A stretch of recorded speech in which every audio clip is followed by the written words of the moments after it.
Bible du semeur, introduction au livre de Néhémie.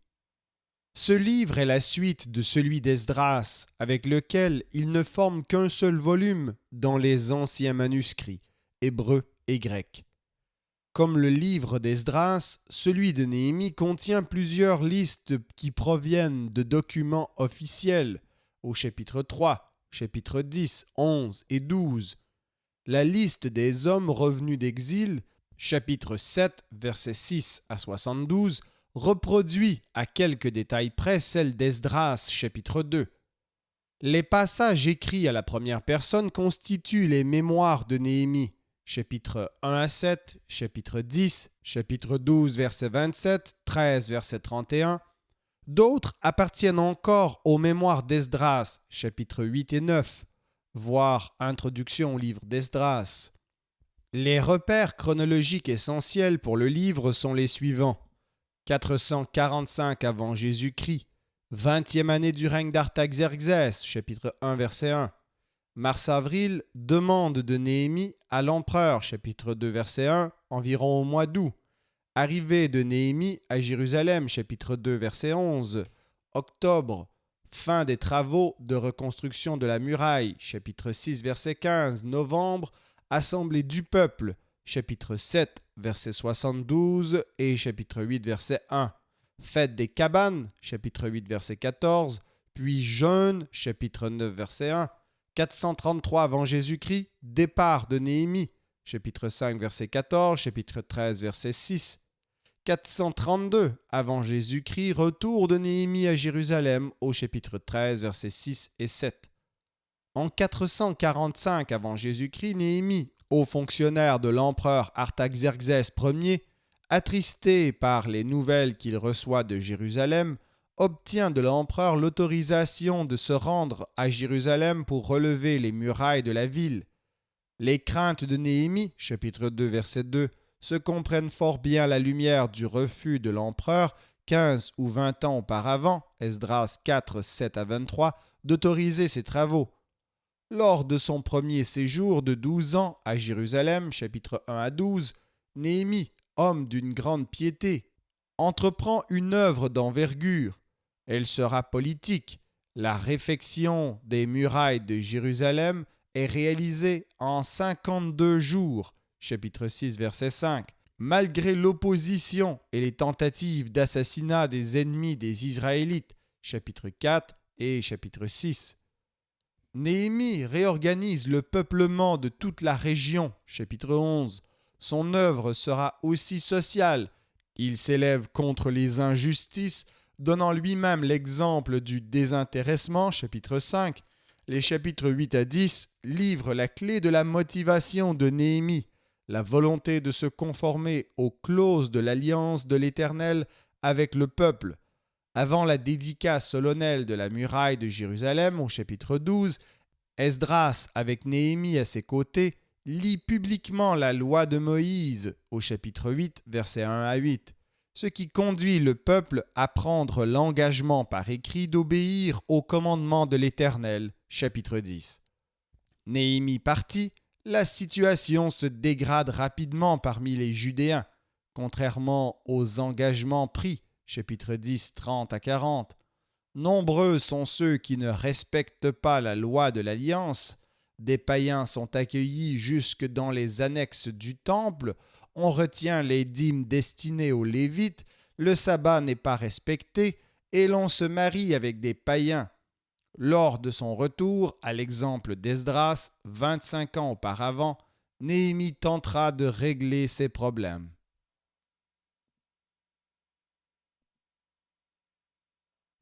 Néhémie, chapitre 1. Histoire de Néhémie, fils de Hakalia, la 20e année du règne d'Artaxerxès, au mois de Kislev, je me trouvais dans la citadelle de Suse. Hanani, l'un de mes parents, arriva avec un groupe d'hommes de Juda. Je leur demandai des nouvelles du reste des Juifs revenus d'exil et de Jérusalem. Ils me répondirent: ceux qui ont survécu à la captivité et qui vivent dans la province de Juda se trouve dans une grande misère et dans une situation très humiliante. Il y a des brèches dans la muraille de Jérusalem et ses portes ont été détruites par le feu. Lorsque j'entendis ces nouvelles, je m'assis et me mis à pleurer. Pendant plusieurs jours, je restai abattu. Je jeûnai et je priai constamment devant le Dieu du ciel. Je suppliai, ah, Éternel, Dieu du ciel, Dieu grand et redoutable, toi qui restes fidèle à ton alliance et qui conserves ta bienveillance à ceux qui t'aiment et qui obéissent à tes commandements. Prête attention à la prière de ton serviteur.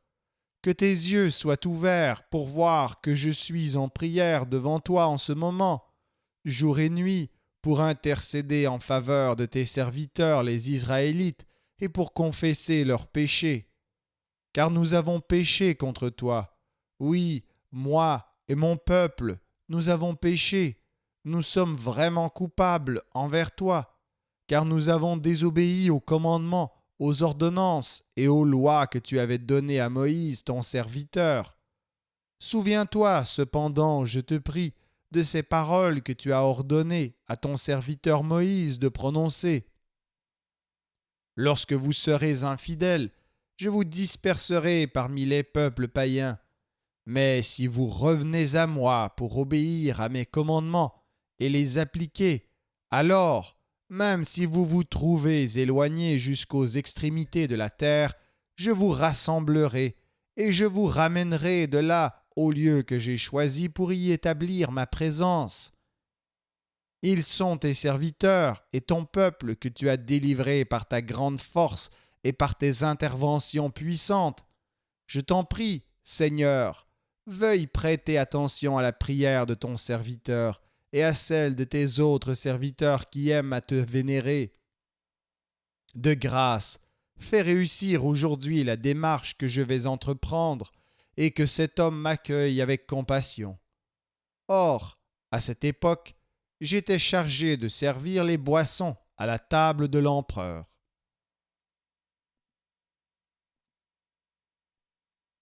Néhémie, chapitre 2. Durant le mois de Nissan, la 20e année du règne de l'empereur Artaxerxès, je pris du vin qui était devant l'empereur pour lui en servir.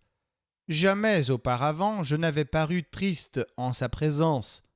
Alors l'empereur me demanda « Pourquoi as-tu mauvaise mine ? Tu ne me sembles pourtant pas malade.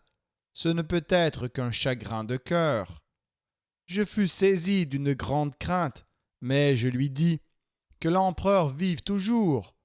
Comment n'aurais-je pas un air triste alors que la ville où sont enterrés mes ancêtres est en ruine et que ses portes ont été détruites par le feu ?» Alors l'empereur me demanda « Que veux-tu donc ?» J'adressai une prière au Dieu du ciel, et je répondis à l'empereur « Si tel est le bon plaisir de l'empereur, et si tu agrées ton serviteur, veuille m'envoyer en Juda, dans la ville où mes ancêtres sont enterrés, pour que je puisse la rebâtir. » L'empereur, qui avait l'impératrice assise à ses côtés, me demanda alors « Combien de temps durera ton voyage et quand seras-tu de retour ?» L'empereur accepta donc de me laisser partir et je lui indiquai un délai. Puis j'ajoutai « Si l'empereur le trouve bon, pourrait-on me donner des lettres pour les gouverneurs de la province à l'ouest de l'Euphrate pour qu'ils me laissent passer jusqu'au pays de Juda, ainsi qu'une lettre pour Asaph, l'intendant des forêts impériales, afin qu'il me fournisse du bois de charpente pour reconstruire les portes de la citadelle près du temple et les murailles de la ville, et pour bâtir la maison où je m'installerai. » L'empereur me procura ces lettres, car mon Dieu agissait avec bonté en ma faveur. Je me rendis auprès des gouverneurs des provinces à l'ouest de l'Euphrate et je leur remis les lettres de l'empereur. L'empereur m'avait fait escorter par des officiers de l'armée et par des cavaliers. Quand Sanballat, le Horonite, et Tobia, le fonctionnaire ammonite, apprirent mon arrivée, Ils furent très mécontents que quelqu'un soit venu pour œuvrer au bien des Israélites. Une fois arrivé à Jérusalem, j'y restai 3 jours. Puis je sortis de nuit, accompagné de quelques hommes, sans avoir dit à personne ce que mon Dieu m'avait mis à cœur d'entreprendre en faveur de Jérusalem. Je ne disposais pas d'autre bête que de ma propre monture. Je sortis cette nuit-là par la porte de la vallée, et je me dirigeai vers la source du dragon et vers la porte du fumier. J'examinai les remparts de Jérusalem, je constatai qu'il y avait des brèches presque partout et que les portes avaient été détruites par le feu. Je poursuivis vers la porte de la source et passai près de l'étang du roi, mais il n'y avait plus de passage pour ma monture. Je remontai toujours de nuit par la vallée du Cédron en continuant d'examiner la muraille. Puis je fis demi-tour et je rentrai par la porte de la vallée. Les chefs de la ville ignoraient où j'étais allé et ce que j'avais fait. Jusque-là, je n'avais informé ni les Juifs, ni les prêtres, ni les notables, ni les chefs, ni les autres responsables qui s'occupaient des travaux. C'est alors seulement que je leur dis : « Vous voyez vous-même quel est notre malheur. Jérusalem est en ruine, et ses portes ont été détruites par le feu. Allez, reconstruisons le rempart de Jérusalem pour que nous ne soyons plus dans cette situation humiliante. » Je leur racontai ensuite comment la main bienveillante de mon Dieu avait agi pour moi avec bonté, et je leur rapportai ce que l'empereur m'avait dit. Ils s'écrièrent aussitôt : « Levons-nous et effectuons les travaux de reconstruction. » Ainsi, ils prirent courage pour réaliser cette belle œuvre. Lorsque Sanballat le Horonite, Tobia son adjoint ammonite et Geshem l'arabe l'apprirent, ils se moquèrent de nous et vinrent nous dire d'un ton méprisant : « Qu'êtes-vous en train de faire ? Vous voulez vous révolter contre l'empereur ?» Mais je leur répondis : « Le Dieu du ciel fera réussir notre entreprise. Nous, ses serviteurs, nous nous mettrons à l'œuvre et nous reconstruirons la ville. Quant à vous, vous n'avez aucune propriété ni aucun droit dans Jérusalem, et personne ne s'y souviendra de vous avec considération. »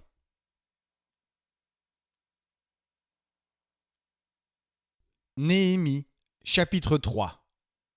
Eliashib, le grand prêtre, se mit au travail avec ses collègues, les prêtres, et ils se chargèrent de la reconstruction de la porte des brebis. Ils la consacrèrent et en posèrent les battants. Puis ils continuèrent à réparer la muraille, qu'ils consacrèrent jusqu'à la tour de Méa, puis jusqu'à la tour de Hananéel. À côté d'eux travaillaient les habitants de Jéricho. À leur suite, c'était Zakour, fils d'Imri, qui bâtissait. Les descendants de Sena reconstruisirent la porte des poissons. Ils en firent la charpente et en posèrent les battants, les verrous et les barres. À côté d'eux, Merémoth, fils d'Uri, petit-fils d'Akot, travaillait à sa suite. C'était Meshulam, fils de Bérékia, fils de Maché-Zabéel. Et plus loin, Tsadok, fils de Baana. Venaient ensuite les habitants de Tekoa, mais leurs notables refusèrent de travailler sous les ordres des maîtres d'œuvre. Yoyada, fils de Passéa, et Meshulam, fils de Bezodia, réparèrent la vieille porte. Ils en firent la charpente et posèrent les battants, les verrous et les barres. À côté d'eux travaillaient Mélatia, le Gabonite, Yadon, le Méronotite, et les gens de Gabaon et de Mitzpa, qui relevaient de la juridiction du gouverneur de la province à l'ouest de l'Euphrate. À côté d'eux travaillait l'orfèvre Ouziel, fils de Haraya, et à côté de lui, Anania, le parfumeur. Ils restaurèrent Jérusalem jusqu'à l'endroit où la muraille s'élargit. À côté d'eux travaillait Réphaya, fils de Our, chef de la moitié du district de Jérusalem. À côté d'eux, Yedaya, fils de Harumaph, travaillait à la section située en face de sa maison. À sa suite venait Hattush, fils de Hashabnia. Un second secteur de la muraille ainsi que la tour des fours furent réparés par Malkiya, fils de Harim, et par Ashub, fils de Pa'at Moab. À côté d'eux travaillait Shallum, fils de Halohesh, chef de l'autre moitié du district de Jérusalem, assisté de ses filles. Hanoun et les habitants de Zanoa réparèrent la porte de la vallée. Ils la reconstruisirent et en posèrent les battants, les verrous et les barres. De plus, ils restaurèrent la muraille sur 500 mètres jusqu'à la porte du fumier. C'est Malkiya, fils de Rekab, chef du district de Beth Hakerem, qui répara la porte du fumier. Il la rebâtit et en posa les battants, les verrous et les barres. Shallum, fils de Kol-Osé, chef du district de Mitzpah, répara la porte de la source. Après l'avoir reconstruite, il la couvrit d'un toit et fixa les battants, les verrous et les barres. De plus, il releva la muraille de l'étang de l'aqueduc, près du jardin du roi, jusqu'aux marches qui descendent de la cité de David. Au-delà, Néhémie, fils d'Asbouk, chef de la moitié du district de Beth-Sour, travaillait dans le secteur qui s'étendait jusqu'en face du cimetière de David et allait jusqu'au réservoir artificiel et jusqu'à la caserne. Au-delà, travaillaient des Lévites, Rehoum, fils de Bani, puis à côté de lui, Hashabia, chef de la moitié du district de Keïla. Au-delà travaillaient leurs collègues, Bavvaï, fils de Enadad, chef de l'autre moitié du district de Keïla, et à sa suite, Ézer, fils de Josué, chef de Mitzpah, réparait un second secteur situé en face de la montée de l'arsenal, à l'endroit où la muraille fait saillie. Au-delà, Baruch, fils de Zabaï, réparait avec ardeur une autre section depuis l'angle jusqu'à l'entrée de la maison. Eliashib, le grand prêtre, au-delà, Merémoth, fils d'Uri et petit-fils d'Akot, réparait un autre secteur depuis l'entrée de la maison d'Eliashib jusqu'à son extrémité. Au-delà, travaillaient les prêtres qui habitaient les plaines environnantes. Au-delà, Benjamin et Ashub réparaient la muraille en face de leur maison. À côté d'eux, Azaria, fils de Maaseya et petit-fils d'Anania, travaillait à côté de sa maison. Au-delà, Binoui, fils de Enadad, renforçait un autre secteur allant de la maison d'Azaria jusqu'à l'angle en saillie de la muraille. Puis c'était Palal, fils d'Uzaï, qui travaillait devant la saillie et la tour supérieure qui domine le palais royal et touche à la cour de la prison. Et au-delà, Pédaïa, fils de Paréosh. Les desservants du temple s'étaient établis sur la colline de l'Ophel jusqu'en face de la porte des eaux à l'est et de la tour en saillie. Les gens de Tekoa travaillaient à la section suivante, depuis la grande tour en saillie jusqu'à la muraille de la colline de l'Ophel. À partir de la porte des chevaux, les prêtres travaillaient chacun en face de sa maison. Au-delà, Tsadok, fils d'Imer, réparait devant sa maison, et ensuite Shemaya, fils de Shekania, gardien de la porte de l'Orient. Anania, fils de Shelemia, et Hanoun, le 6e fils de Tsalaf, réparèrent le secteur suivant. Et au-delà, Meshulam, fils de Bérékia, travaillait en face de sa demeure. Puis Malkiya, de la corporation des orfèvres, travaillait jusqu'aux maisons des desservants du temple et des marchands vis-à-vis de la porte de la surveillance et jusqu'aux portes de guet situées en haut de l'angle de la muraille. Les orfèvres et les marchands réparèrent la muraille entre ce poste de l'angle et la porte des brebis. Lorsque Sanballat apprit que nous rebâtissions la muraille, il fut très mécontent et se mit violemment en colère.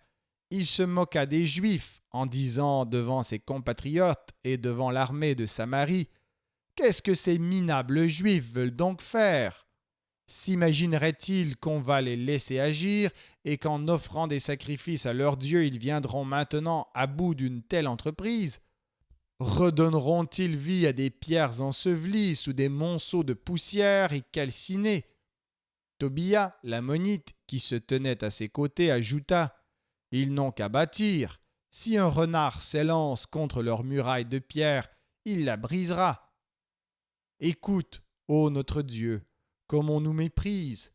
Fais retomber sur eux l'humiliation qu'ils nous infligent et livre-les au pillage sur une terre d'exil. Ne pardonne pas leurs fautes et n'efface pas leurs péchés, car ils ont offensé ceux qui rebâtissent les remparts. Cependant, nous avons continué à bâtir la muraille, et sur tout le pourtour, elle fut réparée jusqu'à mi-hauteur, car chacun avait pris ce travail à cœur.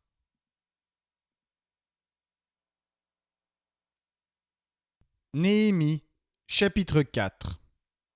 Lorsque Sanballat, Tobia, les Arabes, les Ammonites et les Ashdodiens apprirent que la restauration des murailles de Jérusalem progressait et que les brèches commençaient à être obturées, ils se mirent très en colère.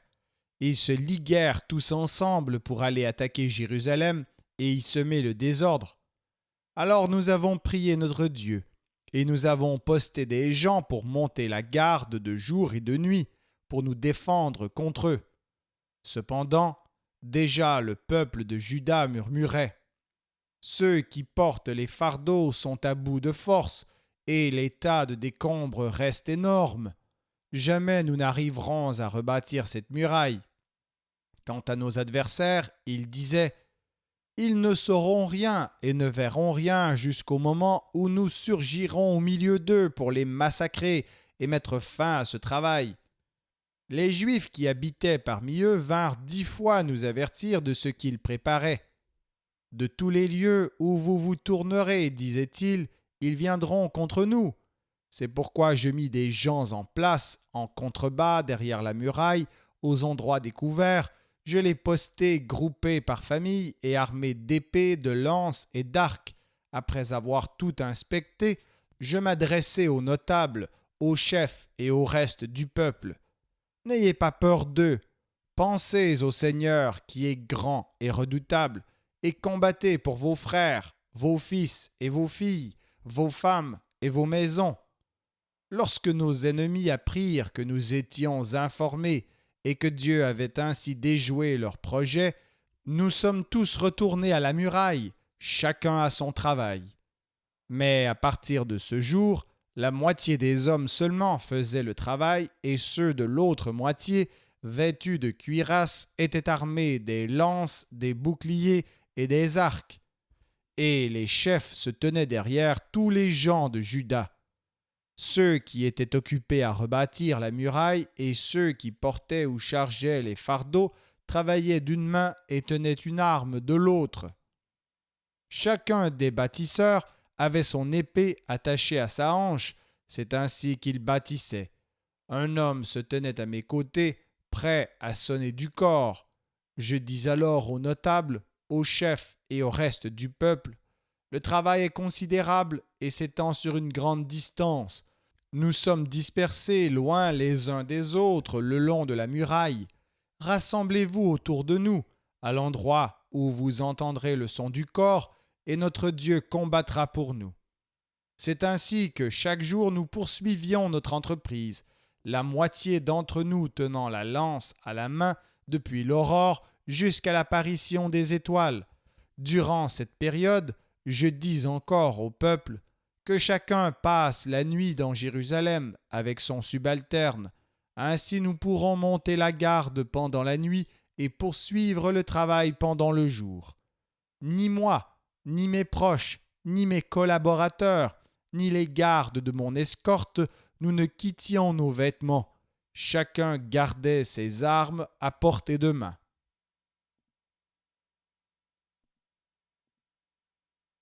Néhémie, chapitre 5. À cette époque, des hommes du peuple et leurs femmes se plaignirent vivement de certains de leurs compatriotes juifs. Certains disaient: Nous avons beaucoup de fils et de filles, nous voudrions recevoir du blé pour manger et survivre. D'autres déclaraient: nous sommes obligés de donner nos champs, nos vignes et même nos maisons en gage pour nous procurer du blé lorsqu'il y a une famine. D'autres encore se plaignaient: nous devons emprunter de l'argent en hypothéquant nos champs et nos vignes pour payer l'impôt impérial. Et pourtant, nous sommes bien de la même race que nos compatriotes. Nos enfants ne sont pas différents des leurs, et voici que nous en sommes réduits à vendre nos fils et nos filles comme esclaves. Certaines de nos filles ont déjà été réduites à l'esclavage, et nous sommes impuissants à les défendre, car déjà nos champs et nos vignes appartiennent à d'autres. Lorsque j'entendis leurs plaintes et toutes ces réclamations, je fus saisi d'une violente colère, et je pris la décision d'adresser de vifs reproches aux notables et aux chefs du peuple.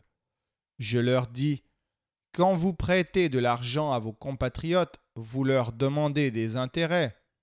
Je convoquai une grande assemblée pour traiter leur cas. Je leur déclarai: dans la mesure de nos moyens, nous avons racheté nos compatriotes juifs vendus comme esclaves à des étrangers. Et maintenant, vous vendez vous-même vos compatriotes, et cela à des gens de notre peuple. Ils ne trouvaient rien à répondre et gardèrent le silence. J'ajoutai: ce que vous faites là n'est pas bien. Ne devriez-vous pas vivre comme des gens qui révèrent notre Dieu pour ne pas donner aux païens, nos ennemis, l'occasion de nous couvrir de honte? Moi aussi, mes proches et mes collaborateurs, nous leur avons prêté de l'argent et du blé. Remettons-leur donc cette dette. Rendez-leur aujourd'hui même leurs champs, leurs vignes, leurs oliviers et leurs maisons, et remettez-leur la part de l'argent, du blé, du vin et de l'huile que vous avez exigé d'eux comme intérêt. Ils répondirent: nous ferons ce que tu demandes, nous rendrons ce que nous avons pris, et nous n'exigerons rien d'eux. Alors j'appelai les prêtres devant lesquels je fis prêter serment à ces gens d'agir comme ils l'avaient dit. Puis je secouai les pans de mon vêtement en déclarant: que Dieu secoue de cette manière, loin de sa maison et de ses biens, celui qui n'aura pas tenu cette promesse, et qu'ainsi il soit secoué et laissé sans rien. Toute l'assemblée répondit: Amen, et loua l'Éternel. Et le peuple se conforma à la décision prise. Depuis le jour où j'avais été nommé gouverneur de la province de Juda, c'est-à-dire depuis la 20e année jusqu'à la 32e année du règne d'Artaxerxès, soit pendant 12 ans, ni moi, ni mes proches n'avons vécu des revenus dus au gouverneur. Mes prédécesseurs, dont cette charge avait pressuré le peuple, exigeant qu'on leur remette chaque jour, outre le pain et le vin, 40 pièces d'argent. Même leurs fonctionnaires exerçaient leur domination sur le peuple. Pour moi, je n'ai jamais agi de la sorte, car je révérais Dieu. Au contraire, j'ai travaillé personnellement à la réparation de la muraille, et mes collaborateurs se sont aussi mis à l'œuvre, et nous n'avons jamais acheté de terre. D'autre part, j'ai reçu régulièrement à ma table 150 chefs juifs, sans compter ceux qui venaient vers nous des nations environnantes. Chaque jour, on apprêtait pour cela un taureau, 6 moutons de choix et des volailles, et tous les 10 jours, on me livrait de grandes quantités de vin. Malgré cela, je n'ai pas demandé les revenus alloués au gouverneur, car je savais que les travaux pesaient lourdement sur le peuple. Tiens compte de moi, ô mon Dieu, et accorde-moi ta bienveillance à cause de tout ce que j'ai fait pour ce peuple.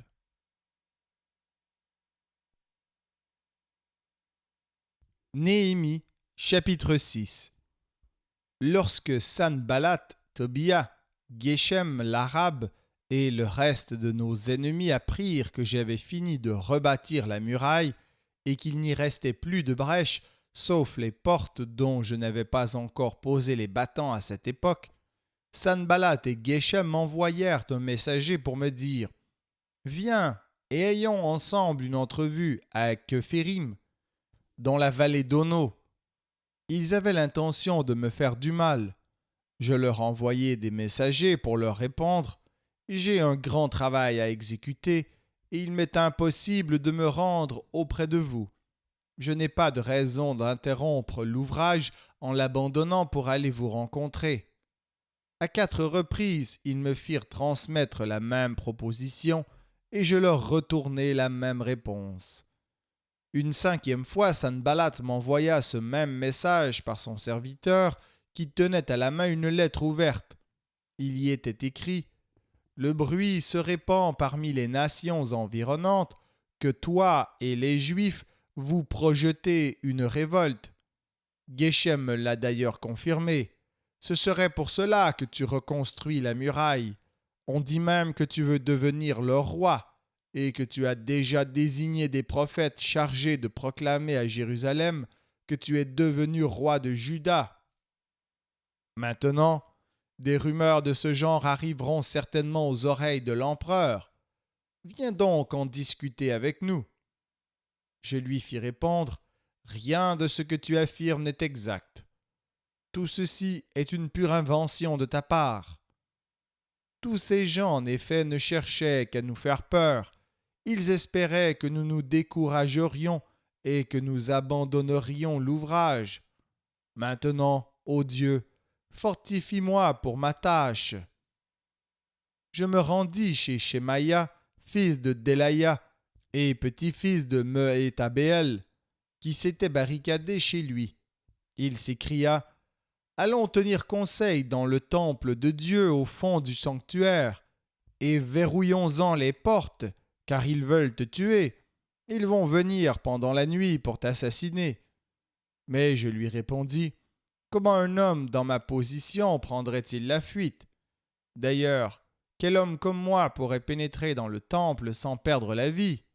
Non, je n'irai pas. » J'avais bien compris que ce n'était pas Dieu qui l'envoyait, mais il avait prononcé cette prophétie pour moi parce que Sanballat et Tobia l'avaient soudoyé. Il avait agi ainsi pour me faire peur et pour qu'en suivant son conseil je commette un péché. Alors, ils auraient pu me faire une mauvaise réputation et me discréditer. Mon Dieu ne laisse pas Sanballat et Tobia impunis pour leurs actes, ni Noadia, la prophétesse, ni les autres prophètes qui ont cherché à me faire peur.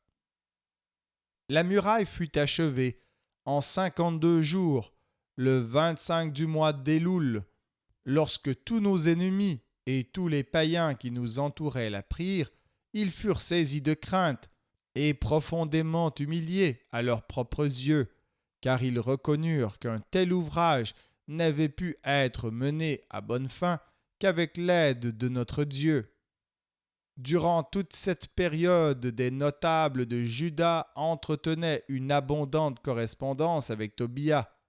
En effet, beaucoup de Judéens étaient liés à lui par serment parce qu'il était le gendre de Shekania, fils d'Ara, et que son propre fils Yohanan avait épousé la fille de Meshulam, fils de Bérékia. Ils avaient même l'audace de vanter ses mérites en ma présence, et ils lui rapportaient mes paroles. C'était ce Tobia qui envoyait des lettres pour m'intimider.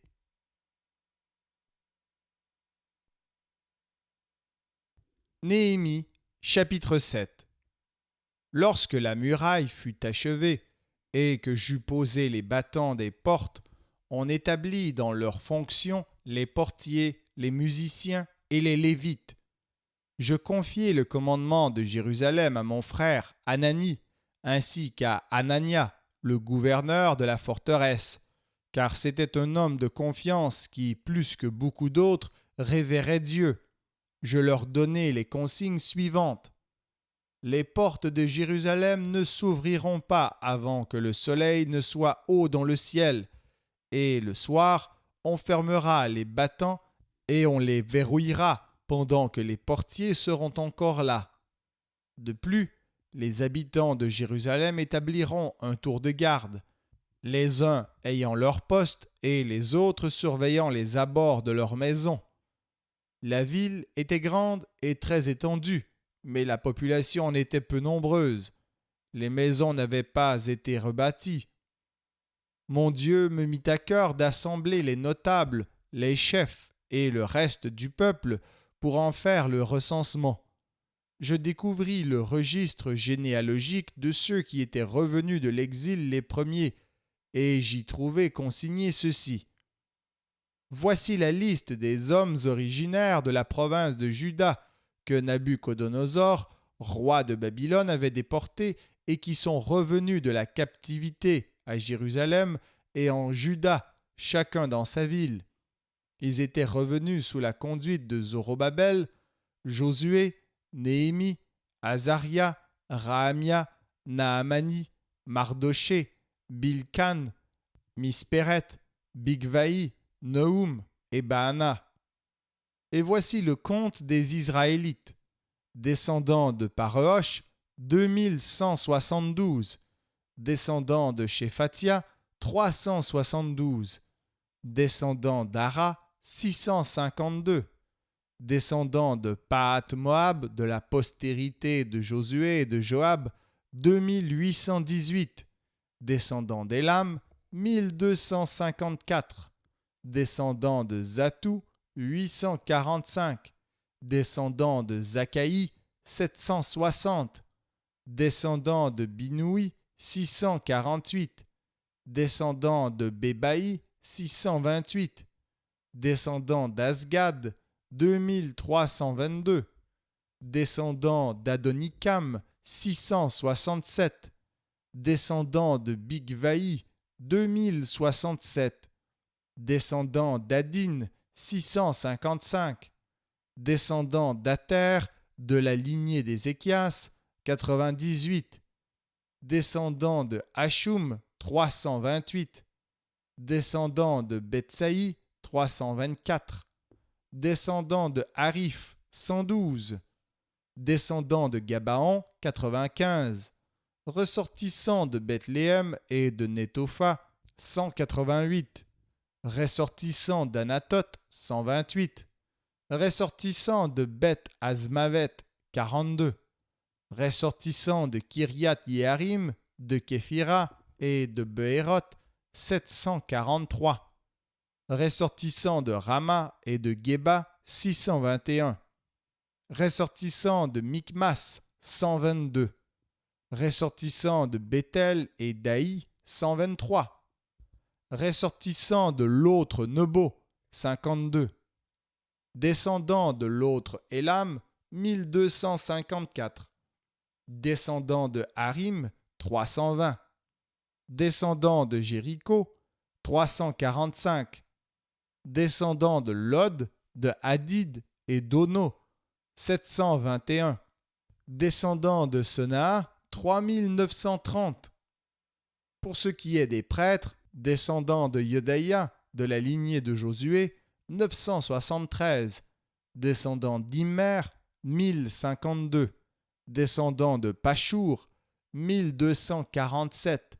Descendants de Harim, 1017. Pour ce qui est des Lévites, descendants de Josué, de Kadmiel, du lignage de Hodva, 74. Musiciens, descendants d'Azaph, 148. Portiers, les descendants de Shaloum, d'Ater, de Talmon, d'Akoub, de Hatita et de Shobaï, 138. Des servants du temple, les descendants de Tsiha, de Asupha et de Tabaoth, de Kéros, de Sia, de Padon, de Lebana, de Agaba, de Salmaï, de Hanan, de Guidel, de Gahar, de Rehaïa, de Retsin, de Nekoda, de Gazam, d'Ouza, de Passéa, de Bessaï, de Meunim, de Nefusim, de Bakbouk, de Akoufa, de Ar-Our, de Batslit, de Meïda, de Archa, de Barkos, de Sisera, de Tama, de Netsia et de Hatifa. Quant au groupe des descendants des serviteurs de Salomon, il comprenait les descendants de Sotaï, de Sophéret, de Perida, de Yaala, de Darkon, de Guidel, de Shephatia, de Hatil, de Pokeret Hatsebaïm et d'Amon. Total des desservants du temple et des descendants des serviteurs de Salomon, 392. Liste de ceux qui sont venus des villes de Tel Méla, de Tel Archa, de Kéroub Adon et d'Imer, mais qui ne purent pas indiquer quels étaient leur groupe familial et leur ascendance pour prouver leur origine israélite. Les descendants de Delaïa, de Tobia et de Nekoda, 642. Et parmi les prêtres, les descendants de Obaya, d'Akots et de Barziaï. Ce dernier tenait son nom de Barziaï le Galaadite, dont il avait épousé une fille. Ils recherchèrent leur registre généalogique, mais ne les trouvèrent pas. Ils furent donc disqualifiés pour l'exercice du sacerdoce, et le gouverneur leur ordonna de ne pas manger des aliments consacrés jusqu'à ce qu'un prêtre ait consulté Dieu à leur sujet par l'Urim et le Thummim.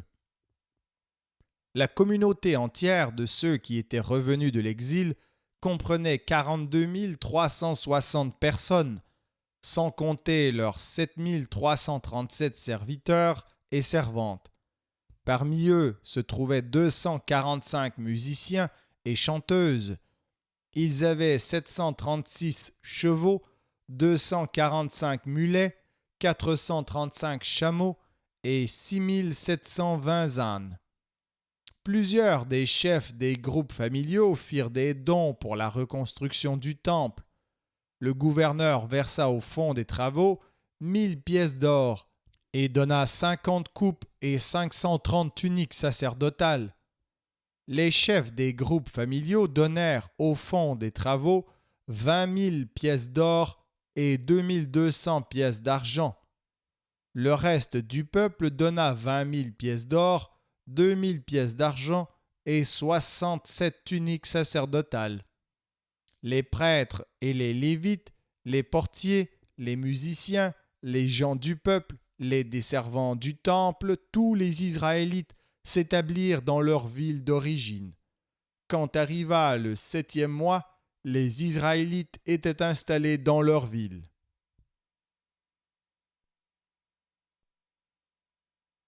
Néhémie, chapitre 8. Tout le peuple s'assembla comme un seul homme sur la place située devant la porte des eaux.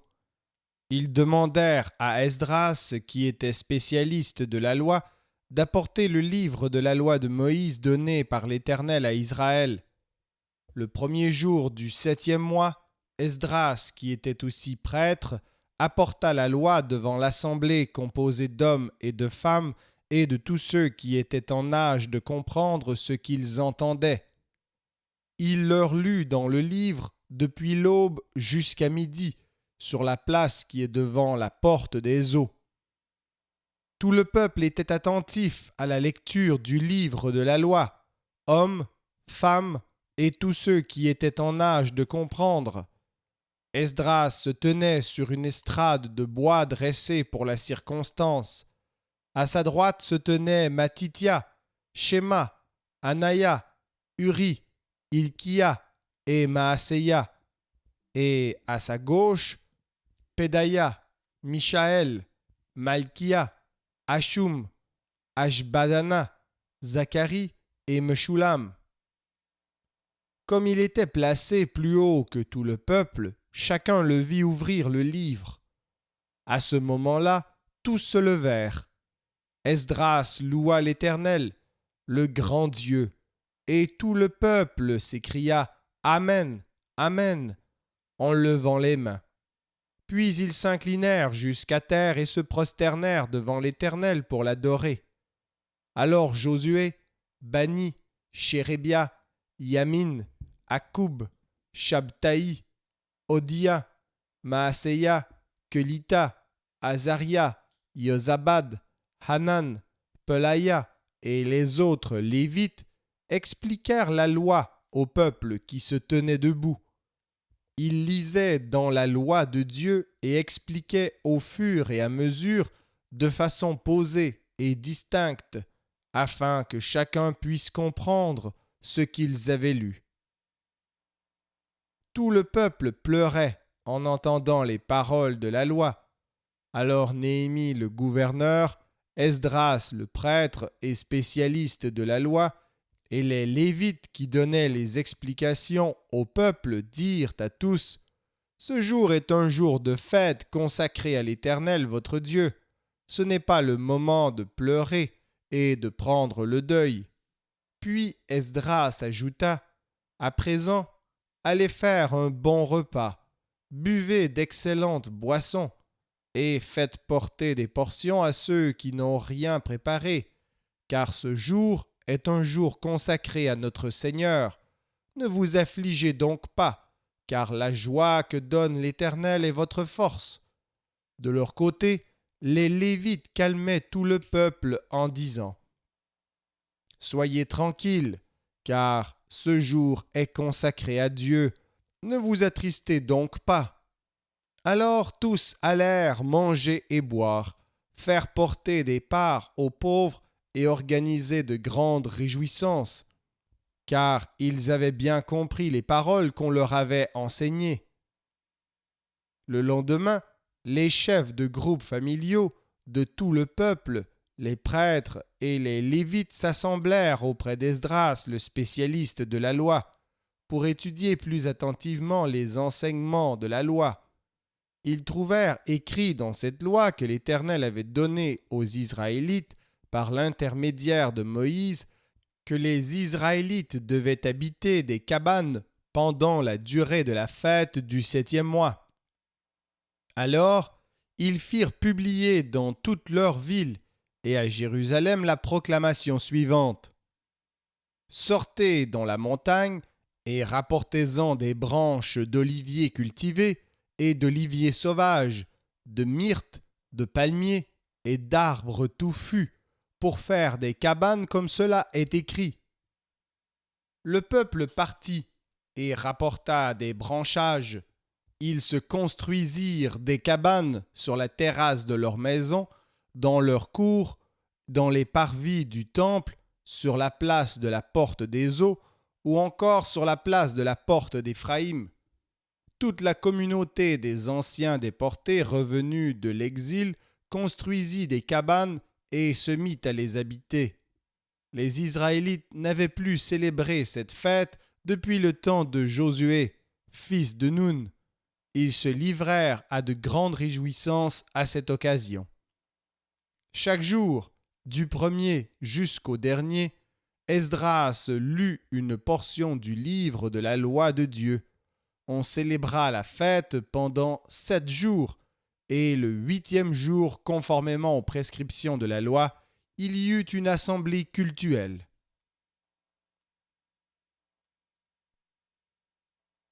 Néhémie, chapitre 9. Le 24e jour du même mois, les Israélites, revêtus d'habits de toile de sac et la tête couverte de poussière, s'assemblèrent pour un temps de jeûne. Ceux qui étaient Israélites de souche s'étaient séparés de tous les gens d'origine étrangère, puis ils se présentèrent pour confesser leurs péchés et ceux de leurs ancêtres. Ils se mirent debout, chacun à sa place, et on lut pendant 3 heures dans le livre de la loi de l'Éternel, leur Dieu. Puis, pendant 3 autres heures, ils se tinrent prosternés devant l'Éternel, leur Dieu, et confessèrent leurs péchés. Josué, Bani, Kadmiel, Shebania, Bouni, Shérébia, Bani et Kenani montèrent sur l'estrade dressée pour les Lévites et implorèrent l'Éternel, leur Dieu, à haute voix.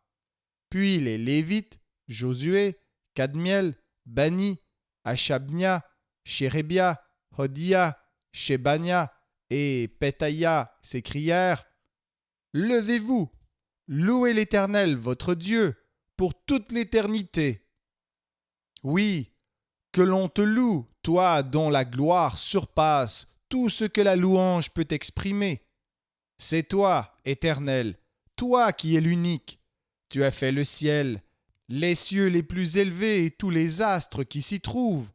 Tu as créé la terre et tout ce qui est dessus, les mers et tout ce qu'elles renferment. Tu donnes la vie à tous les êtres, et l'armée céleste se prosterne devant toi. C'est toi, Éternel Dieu, qui as choisi Abraham. Tu l'as fait quitter Our des Chaldéens, et tu lui as donné le nom d'Abraham. Tu as constaté que son cœur t'était fidèle, et tu as conclu une alliance avec lui, en lui promettant de donner à sa descendance le pays des Cananéens, des Hittites, des Amoréens, des Phérésiens, des Yebousiens et des Girgasiens, et tu as accompli tes promesses, car tu es juste. Tu as vu la misère de nos ancêtres en Égypte, et tu as entendu lorsqu'ils ont imploré ton aide sur les bords de la mer des roseaux. Tu as accompli des signes extraordinaires et des prodiges contre le Pharaon, contre tous ses ministres et contre tout le peuple de son pays, parce que tu savais avec quelle cruauté les Égyptiens avaient traité nos ancêtres. Ainsi tu t'es acquis une grande renommée qui s'est maintenue jusqu'à ce jour. Tu as ouvert la mer devant eux, et nos ancêtres l'ont traversée à sec. Mais tu as précipité ceux qui les poursuivaient dans les flots comme une pierre qui s'enfonce dans des eaux tumultueuses. Tu as conduit ton peuple le jour par une colonne de nuée, et la nuit par une colonne de feu qui leur éclairait le chemin qu'ils devaient suivre. Tu es descendu sur le mont Sinaï, tu leur as parlé du haut du ciel, et tu leur as communiqué des articles de droit juste, des lois vraies, des ordonnances et des commandements excellents. Tu leur as fait connaître ton saint sabbat, et tu leur as donné par l'intermédiaire de ton serviteur Moïse des commandements, des ordonnances et une loi. Tu leur as fourni du ciel du pain pour apaiser leur faim, et tu as fait jaillir de l'eau du rocher pour étancher leur soif. Tu leur as commandé d'aller prendre possession du pays que tu avais promis par serment de leur donner. Mais eux et nos ancêtres sont devenus orgueilleux et se sont montrés rebelles. Ils n'ont pas obéi à tes commandements. Oui, ils ont refusé d'obéir, oubliant les œuvres extraordinaires que tu avais accomplies pour eux. Ils se sont rebellés, et dans leur révolte, ils ont voulu se donner un chef pour retourner à leur esclavage. Mais toi, tu es un Dieu qui pardonne, un Dieu compatissant et qui fait grâce. Tu es lent à te mettre en colère et d'une immense bonté. Tu ne les as pas abandonnés, même quand ils se sont fabriqués un veau en métal fondu en déclarant « Voici ton Dieu qui t'a fait sortir d'Égypte » et qu'ils ont proféré contre toi de graves blasphèmes. Dans ton immense compassion, tu ne les as pas abandonnés au désert, et la colonne de nuée ne s'est pas écartée d'eux. Elle a continué à les guider le jour sur leur chemin, et pendant la nuit la colonne de feu n'a pas cessé d'éclairer pour eux la route qu'ils avaient à suivre. Tu leur as donné ton bon esprit pour leur accorder du discernement. Tu ne leur as pas refusé la manne dont tu les nourrissais, et tu as continué à leur donner de l'eau pour étancher leur soif. Pendant 40 ans, tu as pourvu à leurs besoins dans le désert, et ils n'ont manqué de rien. Leurs vêtements ne se sont pas usés, et leurs pieds ne se sont pas enflés. Tu leur as permis de conquérir des royaumes et des peuples, et tu leur as donné en partage les territoires de ceux-ci, jusqu'à leurs frontières. Ils ont pris possession du pays de Sion, roi de Heshbon, et celui d'Og, roi du Basan. Tu leur as accordé une descendance aussi nombreuse que les étoiles du ciel, et tu les as conduits dans ce pays que tu avais ordonné à leurs ancêtres d'aller conquérir. Leurs descendants y sont entrés et en ont pris possession. Tu as soumis devant eux les Cananéens qui habitaient le pays. Tu les as livrés en leur pouvoir avec les rois et les peuples de cette région pour qu'ils les traitent comme ils le voulaient. Ils se sont emparés de villes fortifiées et de terres fertiles. Ils ont pris possession de maisons regorgeant de biens, de citernes déjà creusées, de vignes, d'oliviers, d'arbres fruitiers à profusion. Par ta grande bonté, ils ont mangé à leur faim et avec abondance, et ils ont vécu dans les délices. Mais voici qu'ils ont été indociles et se sont révoltés contre toi. Ils ont tourné le dos à ta loi. Ils ont tué tes prophètes qui les enjoignaient de revenir à toi, et ils se sont rendus coupables de graves blasphèmes. Alors, tu les as livrés au pouvoir de leurs ennemis qui les ont attaqués. Mais une fois dans la détresse, ils ont imploré ton secours, et toi, tu les as entendus du haut du ciel, et dans ton immense compassion, tu leur as envoyé des libérateurs qui les ont délivrés de leurs ennemis. Cependant, dès qu'ils avaient retrouvé la paix, les voilà qui recommençaient à faire le mal devant toi. Alors, tu les as de nouveau livrés au pouvoir de leurs ennemis, qui les ont opprimés. De nouveau, ils ont imploré ton secours, et toi, tu les as entendus du haut du ciel, et dans ta grande compassion, tu les as délivrés maintes et maintes fois. Tu leur as enjoint de revenir à ta loi, mais eux, dans leur orgueil, ils ont refusé d'obéir à tes commandements. Ils ont transgressé tes lois qui pourtant font vivre ceux qui les appliquent. Ils se sont montrés rebelles, se sont obstinés dans leur révolte et n'ont rien voulu entendre. Tu les as supportés pendant de longues années, et inlassablement ton esprit les a avertis par l'intermédiaire de tes prophètes, mais ils n'ont pas écouté. Alors tu les as livrés aux nations étrangères. Mais même alors, dans ta grande compassion, tu ne les as pas complètement anéantis, et tu ne les as pas abandonnés, car tu es un Dieu compatissant et qui fait grâce. Maintenant, ô notre Dieu, toi le Dieu grand, puissant et redoutable qui est fidèle à ton alliance et qui nous conserve ta bonté, ne considère pas comme peu de choses toutes les grandes épreuves que nous avons rencontrées, nous, nos rois, nos dirigeants, nos prêtres, nos prophètes, nos ancêtres et tout ton peuple depuis l'époque de la domination assyrienne jusqu'à ce jour. Tu as été juste dans tout ce qui nous est arrivé, car tu as agi en toute fidélité, alors que nous avons fait le mal. Nos rois, nos dirigeants, nos prêtres et nos ancêtres n'ont pas appliqué ta loi et n'ont pas respecté tes commandements. Ils n'ont pas prêté attention aux avertissements que tu leur adressais, tant qu'ils jouissaient de leur royaume, des nombreux bienfaits que tu leur accordais dans le pays spacieux et fertile que tu leur avais donné. Ils ne t'ont pas adoré et ne se sont pas détournés de leurs mauvaises actions. À présent, nous voici esclaves. Oui, nous sommes réduits à la servitude dans le pays que tu as donné à nos ancêtres pour qu'ils jouissent de ses fruits et de ses biens. Les moissons abondantes qu'il produit profitent au roi que tu nous as imposé à cause de nos fautes. Ils disposent à leur gré de notre corps et de nos troupeaux, et nous voilà plongés dans une profonde détresse.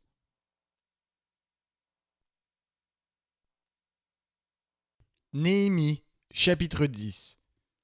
À cause de tout cela, nous prenons un ferme engagement que nous mettons par écrit. L'acte scellé a été signé par nos dirigeants, nos lévites et nos prêtres. Voici la liste de ceux qui apposèrent leur sceau sur les documents. Néhémie le gouverneur, fils de Hakalia, Sédécias, Séraya, Azaria, Jérémie, Pachour, Amaria, Malkia, Atouch, Shébania, Malouk, Harim, Merémoth, Abdias, Daniel, Guineton, Baruch, Meshulam, Abia, Mayamin, Maazia, Bilgaï et Shemaïa, les prêtres. Pour les Lévites, Josué, fils d'Azania, Binoui, des descendants de Enadad, Kadmiel et leurs collègues Shebania, Odia, Kelita, Pelaya, Hanan, Miché, Rehob, Achabia, Zakour, Shérébia, Shebania, Hodia, Bani et Beninou. Les chefs du peuple qui signèrent furent Parosh, Pahat-Moab, Elam, Zatou, Bani, Bouni, Asgad, Bébaï, Adonia, Bigvaï, Adin, Ater, Ézéchias, Azur, Odia, Ashum, Betsaï, Arif, Anatot, Nebaï, Magpiash, Meshulam, Hézir, Meshezabeel, Tsadok, Yadoua, Pelatia, Hanan, Asaya, Osé, Hanania, Hashub, Haloesh, Pila, Sobek, Rohum, Ashabna, Maaseya, Aïa, Hanan, Anan, Malouk, Harim, Baana. Se joignirent à eux le reste des Israélites, des prêtres, des Lévites, les portiers, les musiciens, les desservants du temple, tous ceux qui s'étaient séparés des peuples étrangers pour suivre la loi de Dieu, de même que leurs femmes, leurs fils et leurs filles, et tous ceux qui étaient en âge de comprendre. Tous donnèrent leur soutien aux compatriotes les plus considérés d'entre eux. Ils promirent et s'engagèrent par serment à vivre en accord avec la loi de Dieu donnée par l'intermédiaire de Moïse son serviteur, à obéir à tous les commandements de l'Éternel notre Dieu, à ses articles de droit et à ses ordonnances, et à les appliquer. Nous nous engageons en particulier, dirent-ils, à ne pas donner nos filles en mariage aux peuples étrangers qui sont dans le pays, et à ne pas faire épouser leurs filles par nos fils, et à ne rien acheter le jour du sabbat, et les jours de fête aux gens du pays, si, ces jours-là, ils apportent des marchandises et toutes sortes de denrées à vendre. Tous les 7 ans, nous laisserons reposer la terre et nous annulerons toutes les dettes. De plus, nous nous imposons comme règle de donner obligatoirement chaque année une pièce d'argent de 40 grammes pour l'entretien et le culte du temple de notre Dieu, pour les pains exposés devant l'Éternel, pour l'offrande permanente, pour l'holocauste perpétuel, et celui des jours de sabbat, des nouvelles lunes et des fêtes, pour les choses consacrées, pour les sacrifices d'expiation, des péchés d'Israël, et pour tout ce qui se fait dans le temple de notre Dieu. Nous avons aussi tiré au sort quelle famille de prêtres, de Lévites et de gens du peuple devaient apporter chaque année à date fixe au temple de notre Dieu le bois destiné à brûler sur l'autel de l'Éternel notre Dieu, comme cela est écrit dans la loi. Nous prenons aussi l'engagement d'apporter tous les ans au temple de l'Éternel les premières récoltes de notre sol et les premiers fruits de tous nos arbres, d'y présenter les premiers-nés de nos fils et de notre bétail, comme il est écrit dans la loi, et d'amener au temple de notre Dieu les premiers-nés de notre petit et de notre gros bétail, pour les remettre aux prêtres qui assurent le service dans le temple de notre Dieu. Nous apporterons aux prêtres, dans les salles de notre Dieu, la pâte faite avec notre première farine, nos offrandes, des fruits de tous les arbres, du vin nouveau, de l'huile, et nous remettrons aux Lévites la 10e partie de produits de nos terres. Ils viendront eux-mêmes prélever cette dîme dans toutes les localités où nous travaillons. Un prêtre descendant d'Aaron accompagnera les Lévites quand ceux-ci prélèveront la dîme, et ceux-ci apporteront la dîme de la dîme au temple de notre Dieu, dans les salles de l'annexe qui sert d'entrepôt. Car les Israélites et les Lévites apporteront dans ces salles leurs offrandes de blé, de vin nouveau et d'huile. C'est dans ces locaux que sont entreposés les objets du sanctuaire et que se tiendront les prêtres qui font le service, les portiers et les musiciens. Ainsi, nous ne négligerons pas le temple de notre Dieu.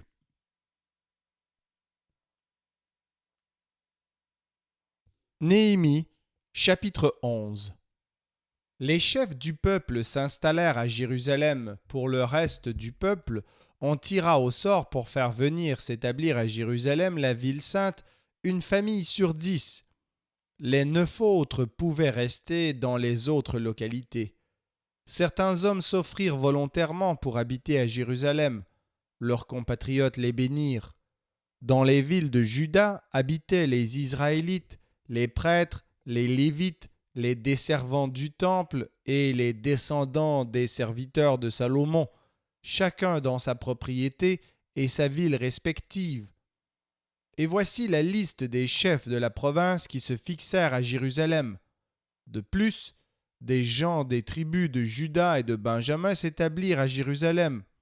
De la tribu de Juda, Ataïa, fils d'Ozias, ayant pour descendants Zacharie, Amaria, Shephatia, Maalaleel, de la lignée de Péretz, et Maaseia, fils de Baruch, dont les descendants étaient Kol-Osé, Azaïa, Adaïa, Yoyarib, Zacharie et Shiloni. Les descendants de Péretz qui s'établirent à Jérusalem furent en tout 468 hommes d'âge adulte. Membre de la tribu de Benjamin, Salou, fils de Meshulam, qui avait pour descendants Yoed, Pedaïa, Kolaya, Maaseia, Itiel et Ésaïe. Il y avait en outre Gabaï et Salaï, cela fait en tout 928 personnes. Joël, fils de Zikri, était leur responsable, et Judas, fils de Hassenoua, était l'adjoint de la ville. Parmi les prêtres, Yedaïa, fils de Yoyarib, Yakin, Seraya, fils de Hilkia, qui avait pour ascendant Meshulam, Tsadok, Merayot et Ahitoub, responsable en chef du temple de Dieu. 822 membres de son lignage étaient occupés au service du temple.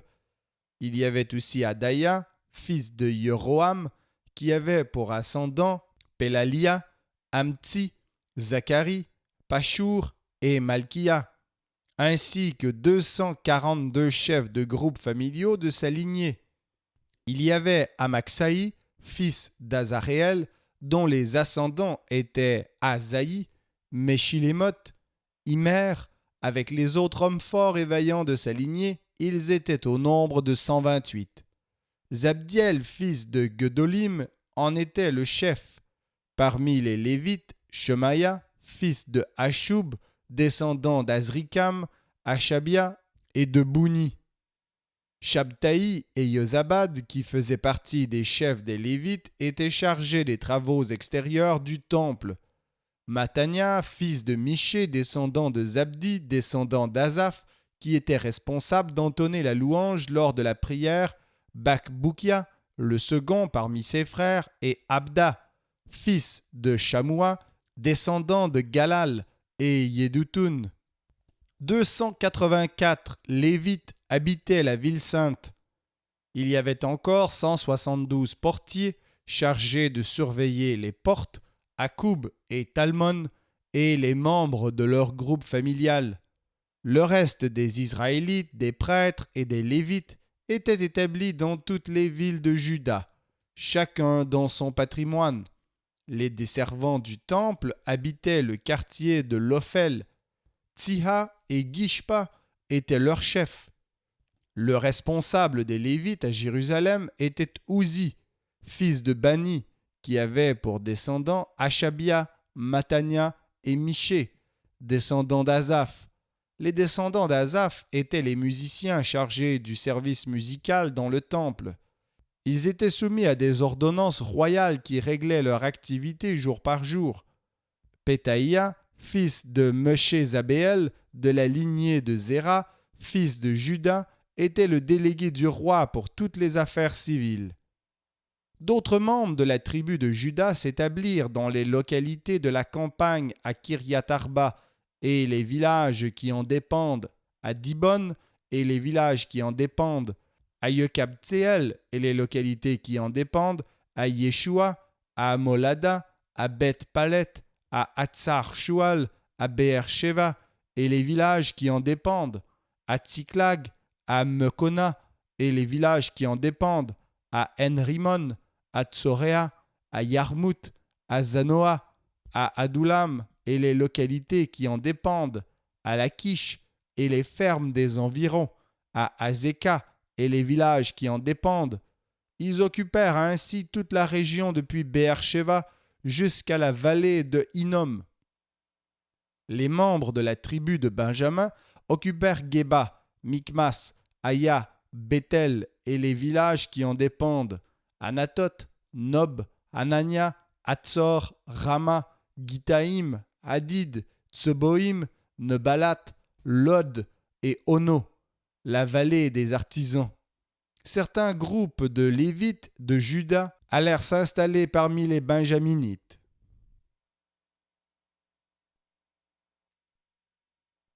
Néhémie chapitre 12.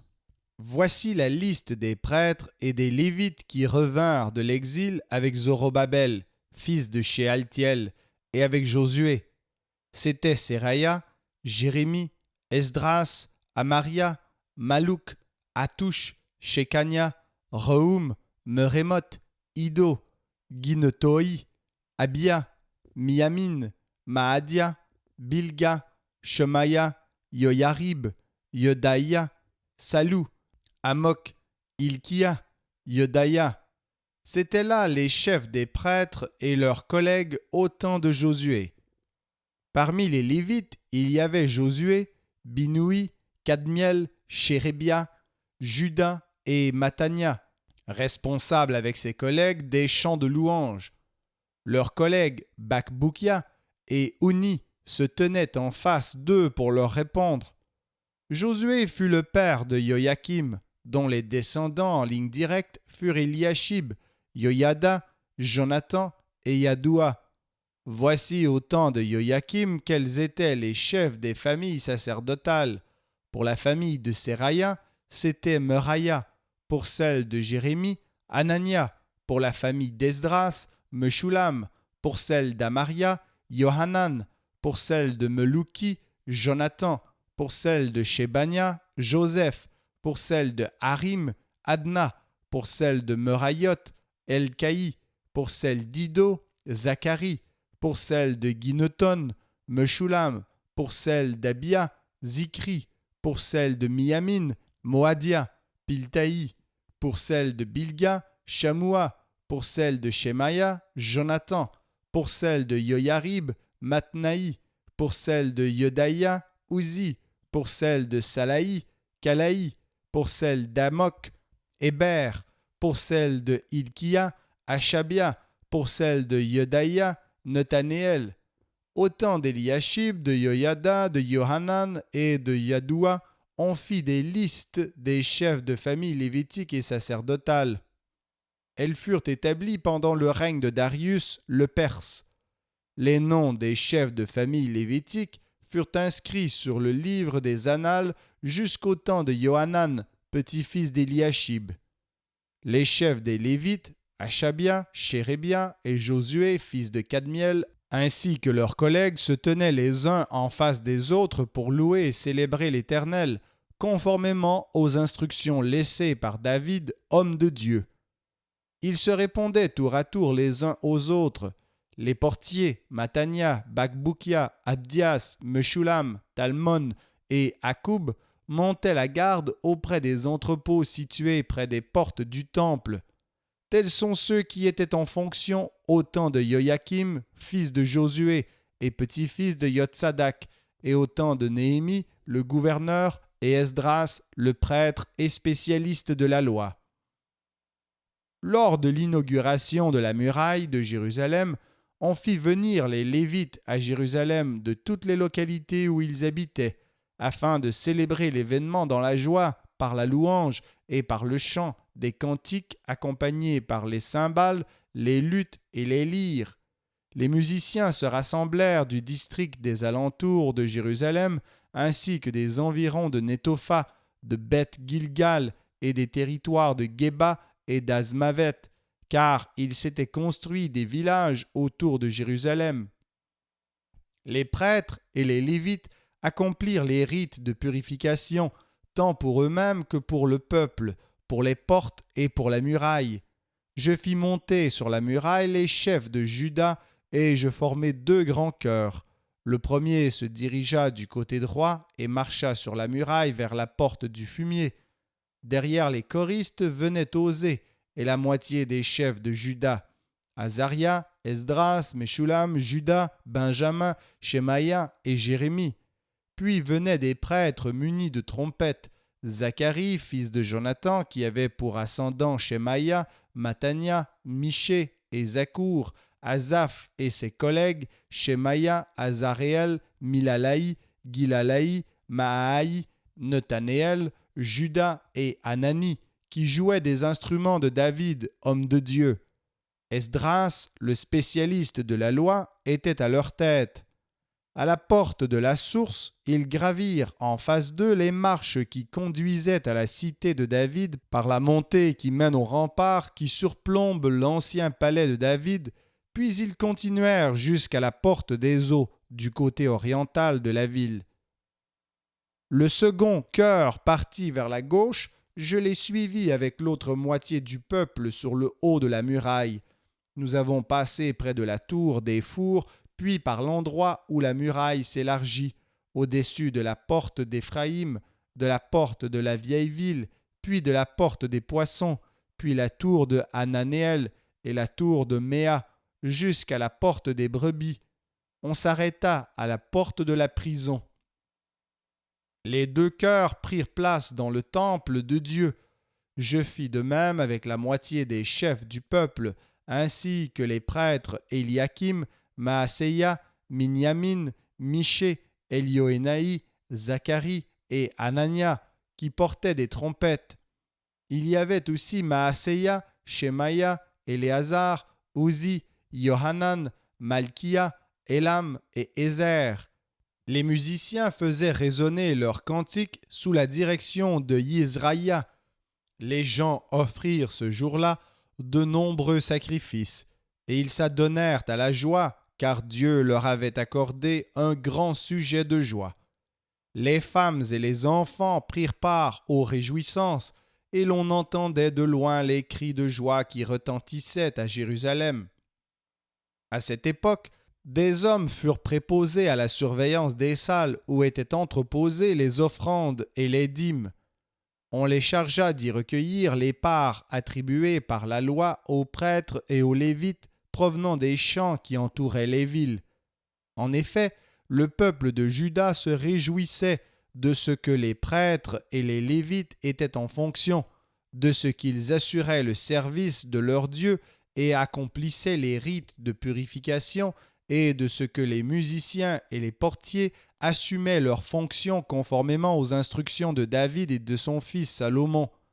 En effet, il y avait eu autrefois du temps de David et d'Asaph des chefs des musiciens qui exécutaient les chants de louange et de reconnaissance en l'honneur de Dieu. À l'époque de Zorobabel et au temps de Néhémie, tout le peuple d'Israël donnait chaque jour aux musiciens et aux portiers les parts qui leur revenaient. Ils remettaient aussi aux Lévites les redevances sacrées. Ceux-ci donnaient aux descendants d'Aaron la part qui leur revenait.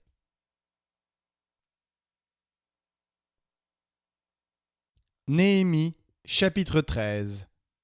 À cette époque, au cours d'une lecture du livre de Moïse en présence du peuple, on y trouva écrit que ni l'Ammonite ni le Moabite ne seraient jamais admis dans la communauté de Dieu, parce qu'ils n'étaient pas venus à la rencontre des Israélites pour leur donner du pain et de l'eau.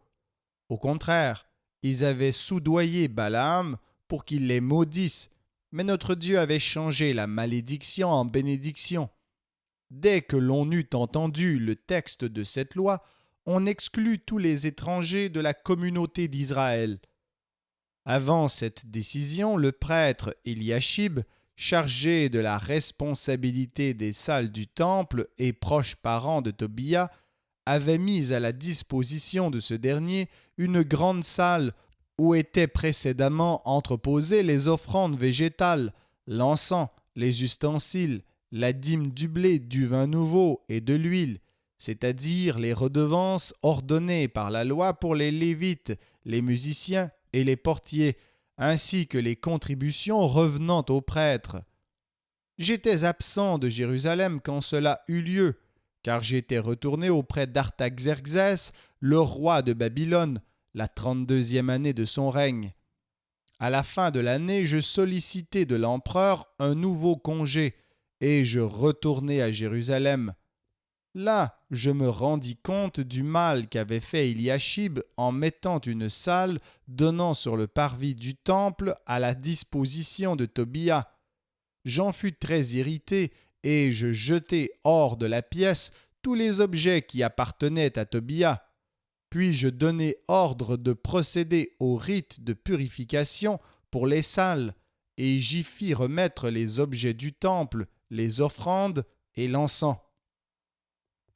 J'appris aussi que les parts des Lévites ne leur avaient pas été remises et que les Lévites et les musiciens chargés des offices s'étaient retirés chacun sur ses terres. Aussi je fis des reproches aux chefs du peuple et je leur dis « Pourquoi le temple de Dieu est-il laissé à l'abandon ?» Je rassemblai les Lévites et les musiciens et je leur fis reprendre leurs fonctions. Alors tout le peuple de Juda apporta dans les magasins la dîme du blé, du vin nouveau et de l'huile. Je confiai l'intendance des magasins au prêtre Shélémia, à Tsadok, spécialiste de la loi, à Pedaïa, l'un des Lévites. Je leur donnai pour les assister Hanan, fils de Zakour, petit-fils de Matania, car c'étaient tous des hommes que l'on considérait comme dignes de confiance. Ils furent chargés de faire les distributions à leurs collègues. Souviens-toi de moi, ô mon Dieu, pour tout cela, et n'oublie pas tout ce que j'ai fidèlement accompli pour ton temple et pour son culte. À la même époque, je remarquai en Juda des gens qui, un jour de sabbat, foulaient du raisin au pressoir, d'autres qui rentraient des gerbes, les chargeaient sur des ânes et transportaient du vin, des raisins, des figues et toutes sortes d'autres fardeaux pour les amener à Jérusalem en plein jour du repos. Je leur fis des reproches le jour où ils vendaient leurs marchandises. Il y avait aussi des gens de Tyr qui s'étaient installés à Jérusalem. Ils y faisaient venir du poisson et toutes sortes d'autres marchandises pour les vendre aux Judéens et à Jérusalem le jour du sabbat. Je fis des reproches aux notables de Juda et je leur dis « Comment pouvez-vous laisser faire un si grand mal et profaner ainsi le jour du sabbat ? C'est exactement ainsi que vos ancêtres ont agi, et c'est bien à cause de cela que notre Dieu a fait venir tous ces malheurs sur nous et sur cette ville. Et vous, par votre manque de respect du jour du sabbat, vous allez encore aggraver sa colère contre Israël. » Puis je donnai ordre de fermer les portes de Jérusalem dès la tombée de la nuit, avant le début du jour du sabbat, et j'interdis de les rouvrir avant que ce jour soit passé. Je postai quelques-uns de mes serviteurs à proximité des portes pour veiller à ce qu'aucun fardeau ne soit introduit le jour du sabbat. Alors les commerçants et les marchands de toutes sortes de produits passèrent plusieurs fois la nuit à l'extérieur de Jérusalem. Je les avertis en ces termes. « Pourquoi établissez-vous votre campement devant la muraille ? Si vous recommencez, je vous ferai arrêter. » Depuis ce jour-là, ils cessèrent de venir pendant le jour du sabbat. Puis j'ordonnai aux Lévites d'accomplir les rites de purification et de venir surveiller les portes pour que le caractère sacré du jour du sabbat soit respecté. De cela aussi, souviens-toi en ma faveur, ô mon Dieu, et fais-moi grâce dans ton immense bonté. À cette même époque, je constatai également que des Judéens avaient épousé des femmes ashdodiennes, ammonites et moabites. La moitié de leurs fils parlaient l'ashdodien et aucun ne savait la langue des Juifs. Ils ne connaissaient que celle de tel ou tel peuple. Je pris ces compatriotes à partie et j'appelai la malédiction sur eux. Je battis même quelques-uns d'entre eux et je leur arrachai les cheveux. Puis je leur fis prêter serment au nom de Dieu en disant: Vous ne donnerez pas vos filles à des fils d'étrangers, et vous ne prendrez leurs filles ni pour vos fils, ni pour vous-mêmes. N'est-ce pas précisément ce genre d'union qui a entraîné Salomon, roi d'Israël, dans le péché, lui qui n'avait pas son pareil parmi les rois des grandes nations païennes, qui était aimé de son Dieu, et que Dieu avait établi roi sur tout Israël? Et pourtant, même lui fut entraîné dans le péché par les femmes étrangères. Faut-il donc entendre dire de vous que vous commettez ce grand mal et que vous êtes infidèles à notre Dieu en épousant des femmes étrangères? Un des fils de Joiada et petit-fils d'Éliachib, le grand prêtre, était devenu le gendre de Sanballat le Horonite.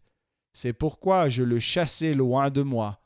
Souviens-toi de ces gens, ô mon Dieu, qui ont déshonoré la fonction sacerdotale et ton alliance avec les prêtres et les Lévites. Je les purifiai donc de tout élément étranger, et je remis en vigueur les règlements que devaient observer les prêtres et les Lévites, chacun dans son service. Je rétablis aussi les offrandes de bois à fournir aux dates prescrites et celles des premiers produits de la terre. Souviens-toi favorablement de moi, ô mon Dieu.